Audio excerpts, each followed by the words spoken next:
Virus COVID-19 saat ini menjadi masalah yang menggemparkan seluruh dunia. Karena hampir seluruh negara di dunia terdapat kasus mengenai terjangkitnya COVID-19 ini. Hal ini perlahan menjadi teror warga dunia, hingga muncul beberapa spekulasi mengenai teori konspirasi dari munculnya pandemi COVID-19 ini. Seperti apa penjelasannya? Mari kita simak ulasannya. Tapi jangan lupa like, comment, share, and subscribe channel ini dan nyalakan tombol loncengnya. Teori konspirasi mengenai pandemi corona. Memasuki tahun 2020, warga dunia perlahan digemparkan dengan virus corona COVID-19. Awal mula ditemukannya virus ini, yakni di Cina, tepatnya di kota Wuhan pada Desember 2019. Seiring berjalannya waktu, penyebaran virus ini semakin luas dan sangat cepat. Tercatat, hingga saat ini, ada 206 negara telah mengkonfirmasi terjangkit virus COVID-19. Di balik pandemi virus ini, mulai bermunculan spekulasi dari beberapa masyarakat mengenai teori konspirasi dari munculnya virus ini.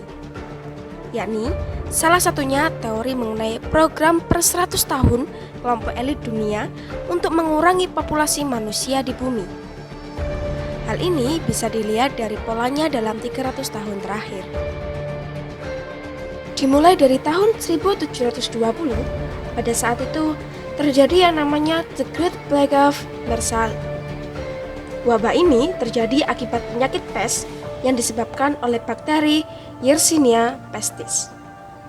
Gejala yang timbul akibat penyakit ini yakni area kulit yang berubah menjadi hitam oleh karena pendarahan dalam tubuh. Dengan munculnya wabah ini mengakibatkan meninggalnya sekitar 100.000 orang di kota Marseille, Prancis. Yang kedua, pada tahun 1820 ada First Cholera Pandemic. Ini adalah peristiwa pandemik yang berasal dari Calcutta, India, yang disebabkan oleh penyakit kolera yang menginfeksi usus yang mana pengidapnya mengalami dehidrasi karena kehilangan cairan tubuh yang sangat banyak. Nah, pandemi satu ini memakan korban lebih dari 100.000 orang di Indonesia, 30.000 orang di Bangkok, 23.000 orang di Eropa, dan 200.000 orang di Rusia. Yang ketiga, pada tahun 1920. Pada tahun itu, muncul wabah The Spanish Flu atau flu Spanyol. Flu ini adalah wabah influenza yang sangat mematikan yang disebabkan oleh virus H1N1. Virus ini dipercaya membunuh lebih banyak dalam 24 minggu dibandingkan HIV/AIDS dalam 24 tahun. Pada saat itu, The Spanish Flu diklaim menjadi wabah yang paling mematikan di dunia karena berhasil menginfeksi lebih dari 500 juta orang dan memakan korban sekitar 100 juta orang.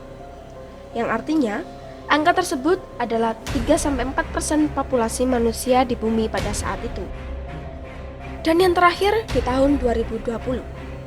Di tahun ini, muncul pandemi COVID-19 atau coronavirus. Semenjak kemunculannya pada Desember tahun 2019 sampai saat ini, tercatat hampir mencapai 1 juta kasus di seluruh dunia dan bertambah dalam setiap harinya. Nah, itulah ulasan mengenai teori konspirasi yang ada di masyarakat. Dengan adanya pola ini, apakah spekulasi mengenai teori konspirasi ini benar adanya? Kita semua tidak tahu. Yang jelas, hari ini kita sudah mencapai titik di mana bumi kita sudah sangat rentan. Banyak sekali penyakit bermunculan akibat ulah manusia itu sendiri. Dan ketika bumi kita telah sakit, efeknya akan kembali kepada kita semua. Untuk itu, mari kita jaga diri kita untuk tetap sehat, supaya dapat mengurangi resiko kalian terkena virus corona. Sekian informasi dari Surabaya Pagi TV, cerita informasi lengkapnya hanya di surabayapagi.com.